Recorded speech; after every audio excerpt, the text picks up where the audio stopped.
우리는 지금 사도행전 9장을 끝내면서 아주 의미 있는 지점에 서 있습니다. 루다와 욥바라는 곳에서 환자와 또 죽은 자가 있었습니다. 베드로가 그곳을 방문했다가 에니야와 도르가라는 이 여인을 살리는 장면이 나오고, 그리고 그 다음에 사건은 10장의 고넬료 사건으로 해서 베드로는 역사의 무대에서 퇴장하는 것을 보게 되었습니다. 여기서 갖는 의문점은 에니야를 고치고 도르가를 살린 이 사건이 갑자기 사도행전 전체에 왜 끼어들었는가 하는 겁니다. 우리가 성경을 공부할 때에 두 가지 렌즈를 가지고 보게 되어집니다.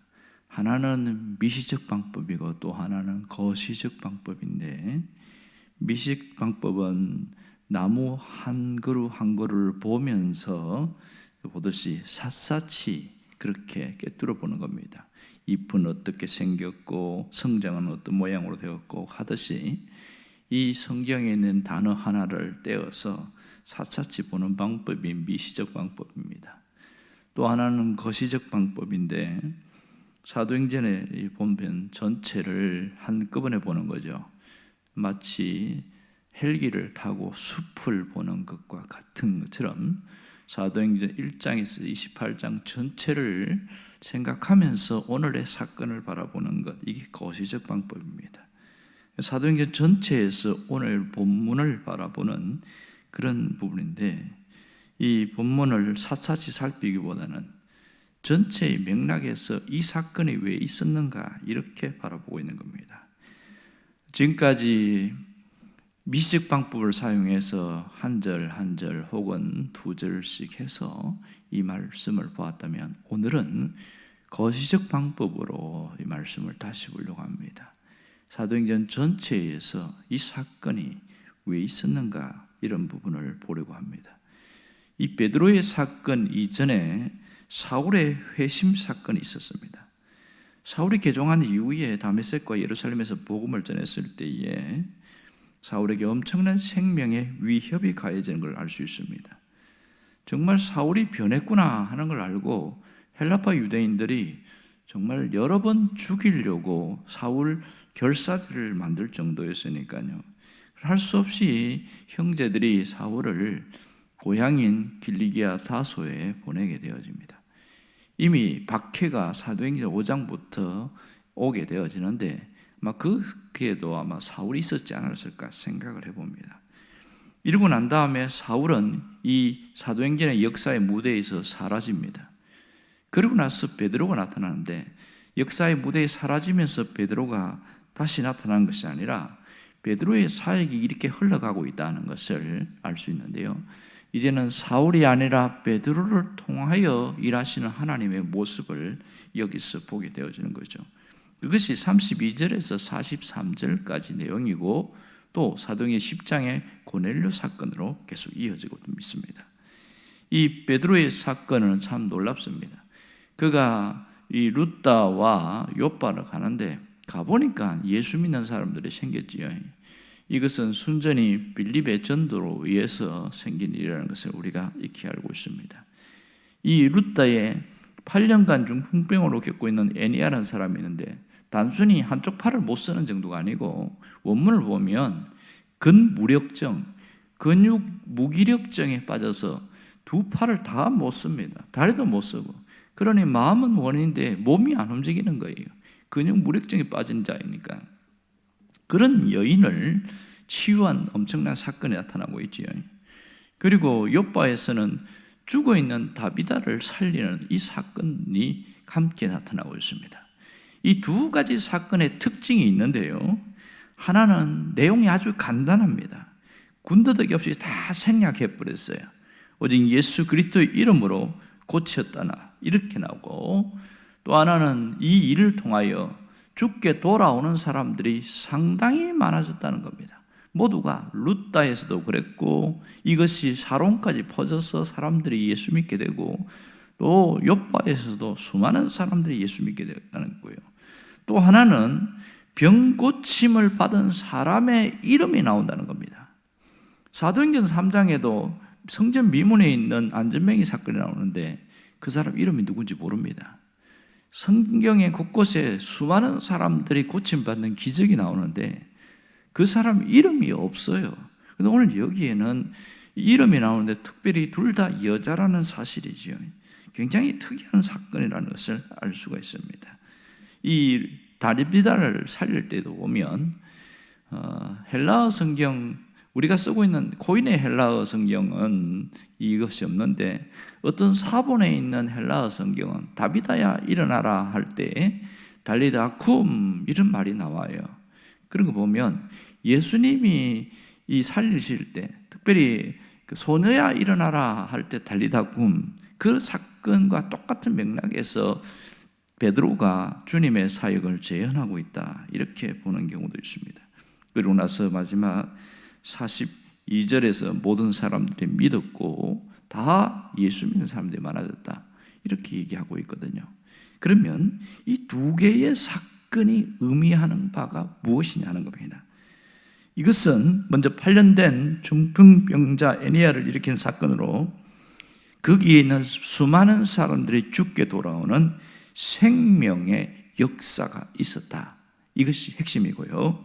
또 도르가의 어떤 부활, 다시 살아나는 사건을 통해서 요바에 있는 수많은 사람들이 죽게 돌아오는 생명의 역사가 있었다. 이 두 사건은 비슷함에도 불구하고 겹쳐 나오는 그 위치가 굉장히 중요합니다. 9장에 이어서 10장에서 이방인들에게 최초로 공식적인 구원의 문이 열리게 되어집니다. 지금은 헬라파 유대인들이 대다수고 이방 지역에 살고 있고 뭐 이런 셈인데 이 10장에 가이사랴에서 일어난 고넬료 사건은 순수한 이방인이거든요. 그러니까 이방인에게 문이 열리는 엄청난 이 구원 사건이 이어지는데 9장이 없으면 10장이 점프할 수가 없단 말이에요. 이해가 안 되는 부분이죠. 그래서 오늘 이 9장의 사건은 굉장히 중요한 것이다. 이걸 알 수 있습니다. 사울이 다소로 가면서 역사의 무대에 사라졌을 때에 베드로가 등장해서 결국은 어디에서 피날레를 끝마치냐면 고넬료 사건입니다. 거기서 예수 그리스도를 영접하게 되는 엄청난 사건에서 마지막에 사도행전 2장에 있었던 성령 강림의 사건이 그 10장에서 또 한 번 나타나는 겁니다. 이것은 엄청난 일이었어요. 그 애니야와 또 도르가를 살린 이후에 이 베드로가 무두장이 집, 가죽 제품을 다루는 무두장이 집에서 보내게 됐지요. 이것은 베드로가 성령의 역사를 통해서 이방인들과의 교제를 부정한 것으로 여기는 그 자기 편견을 극복할 수 있었다 이런 얘기를 했습니다. 그동안에 수많은 그리스도인들도 제자들도 이방 선교에 대해서는 상당히 부정적이었거든요. 그런데 그 부정적인 사건이 9장이 있었기 때문에 무두장의 집에서 베드로가 있었단 말이에요. 부정한 그 사람의 집에서 있었기 때문에 그 일 때문에 10장에 진짜 부정한 자라고 여기는 이 고넬료를 구원하는 엄청난 사건이 이어지게 되어집니다. 이것은 하나님의 주권적인 섭리가 베드로를 통하여 나타난다는 것을 알 수가 있습니다. 이 무두장의 집에 있을 때 베드로가 기도할 때 환상이 열리잖아요. 뭐라고 그러냐면 갑자기 하나님이 먹지 못하는, 당시에 그들이 먹지 못하는 부정한 짐승을 이렇게 보여주면서 이거 먹어라. 저 유대인인데요. 저 이렇게 먹었으면 이게 법에 걸리는데요. 내가 먹으라 하는 걸 네가 왜 못 먹겠다고 하느냐? 먹어라. 그래서 받아 먹겠다. 이게 환상이거든요. 그러고 난 다음에 고넬료의 집에서 사람이 옵니다. 그리고 나서 고넬료 집으로 가라고 이렇게 하나님 말씀하시는 이 사건이 나온단 말입니다. 그것이 만일 무두장의 집, 부정한 자라고 여기는 그 사람 집에 없었다면 이 환상을 보았어도 과연 베드로가 가이사랴까지 가겠나 그런 생각이 들게 되었습니다. 고넬료의 개종과 성령 강림 사건은 전적인 하나님의 주권적 역사에 의해서 나타난 일입니다. 이 하나님의 주권적 섭리라는 관점에서 오늘 이 두 사건을 바라보면 충분히 이해가 되어집니다. 베드로를 통한 이방 선교는 더 이상 예루살렘 교회가 반대를 하지 못하게 했고 하나님께 영광을 돌리며 하나님께서 이방인에게도 구원의 복음을 주셨다는 것을 공식 인정하게 만들었습니다. 이 본문의 기록 목적은 구원의 복음 문제에 대해서 사회적 통념과 편견을 깨고 완전히 새로운 역사가 나타나도록 하는 데 있다는 겁니다. 편견 깨기가 얼마나 어렵습니까?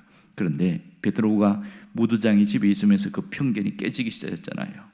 이것이 단순히 여기만 끝난 것이 아니라 당시 베드로는 교회의 최고 지도자였단 말입니다. 사도행전 12장에 가면 야고보가 순교하거든요. 그 당시에 야고보가 가장 지도자인데 순교하고 나니까 누가 이제 그 길을 담당합니까? 베드로였단 말입니다. 왜 이 사건이 중요하냐면 15장에 가면 이 이방 선교의 문제로 예루살렘 교회에서 큰 회의가 열립니다. 이것 때문에 굉장히 떠들썩한 거예요. 그 이방인들에게 세례 주는 것에 대해서도 굉장히 탐탁지 않게 생각하고 이방 선교에 사울이 가서 선교하는 이 문제를 가지고 어떻게 할 거냐, 그렇게 할 때에 베드로가 누구 편 들었는지 아세요? 엄청난 신학적 논쟁이 벌을 때에 사울의 편을 손을 딱 들어준 겁니다. 그것은 오늘 여기에 에니야와 도르가의 사건과 고넬료의 사건이 체험했기 때문에, 직접 베드로가 체험했기 때문에 그가 이 사울의 편을 들어줄 수 있었고 하나님의 주권적 역사가 본격적으로 시작될 수 있는 건 바로 그 사건 때문입니다. 그래서 1차 전도, 2차, 3차 이렇게 이을 수 있는 것은 바로 오늘 이 사건이 있기 때문입니다. 그러므로 베드로가 겪는 이 사건은 단순한 것이 아니라 사도행전 전체에서 보면 얼마나 중요한 일인지 모릅니다. 하나님께서 큰 일을 하기 위해서 그들이 틀이 안 깨지는 게 뭐예요? 이방인들에게 복음 전하는 것은 안 깨지는 거예요. 주님의 지상 명령이라도 못 듣겠다는 겁니다. 그러나 베드로의 사건을 통해서 그 틀을 완전히 깨어지게 되어지고, 훗날 베드로는 마가와 함께 소아시아 지역을 다니면서 그렇게 또 선교 여행을 한 것이 베드로 전후서를 보면 잘 나와 있습니다. 오늘 하나님께서 이 에니야와 도르가 사건을 통해서 우리에게 보여주려는 분명한 메시지가 있습니다. 하나님은 에니야와 도르가 사건을 통해서 생명의 복음을 알지 못하고 신음하는 저 백성들에게 하나님의 마음을 전달하고 싶었던 겁니다. 지금도 무기력에 빠지고 죽어가고 있는 자, 죽은 이방인들에게 복음이 전달되기를 원하는 그 하나님의 마음이 그 속에 투영되어 있고요. 또 하나는 베드로를 통해서 일어난 사건을 통해서 지금 우리에게도 하늘 아버지의 마음을 담아서 이러한 일들을 재현하는 자로 살아가라는 것이죠. 우리가 베드로처럼 대단한 일을 할 수는 없지만 내가 머물고 있는 이 자리에서 내가 할 수 있는 그 일을 하게 될 때 하나님의 주권적인 역사, 하나님의 섭리가 이어진다는 것을 말하고 있습니다. 우리는 하나님 앞에 부름받은 자입니다. 그러므로 하나님의 심정을 알고 오늘 내가 살아가게 될 때에 온 세상이 병들어서 무기력에 빠져 있고 혹은 죽어가거나 죽어있는 그 사람들을 향해서 우리가 다시 한번 새로운 눈으로 보게 되는 거죠. 하나님의 마음과 하나님의 눈으로 보게 될 때에 이 사람들을 보는 시각과 시선이 달라지는 겁니다. 잘 살고 못 살고 가졌느냐 못 가졌느냐 그런 정도가 아니라 하나님의 눈으로 보니까 사람이 달리 보이게 되는 거죠. 그러한 일들이 오늘 한국 교회에서도 있었습니다. 과거 120년 전에 언더우드 선교사가 한국에 왔을 때는 생각할 수 없을 만큼 한국은 너무 폐쇄적이었고 아무것도 보이지 않았습니다. 언더우드 선교사가 편지를 썼는데 북장로교회 보이지 않는 조선의 마음 이렇게 하면서 이 조선인에게는 아무것도 보이지 않습니다. 가난과 인습에 사로잡혀서 어떤 것도 할 수 없고 어두움만 가득합니다. 그런데 언더우드 선교사가 편지 말미에 뭐라고 쓴지 아세요? 그래도 겸손하게 하나님 앞에 순종하면서 가겠습니다. 하나님이 원하시는 일을 할 수 있도록 도와달라. 그렇게 하면서 기도를 부탁하면서 그 편지를 보냈는데 놀라운 것은 3개월 후에 또 한 번 언더우드 선교사가 편지를 보냈는데 뭐라고 그러냐면 참담함과 절망 가운데 있는 그들에게 소망의 빛이 비추고 있습니다. 이렇게 말합니다. 그러면서 100명이 모이고 50명이 모이고 집회를 했는데, 그리고 세례받는 사람들이 15명이 나온 거예요. 그래서 뭐라고 보냈냐면, 씨가 뿌려지는 곳마다 그 씨에서 뿌리가 다시 나와 열매를 맺는 것 같습니다. 오늘날 이 땅에는 100명의 교인들을 가진 2개의 조직 교회가 생기게 되었습니다.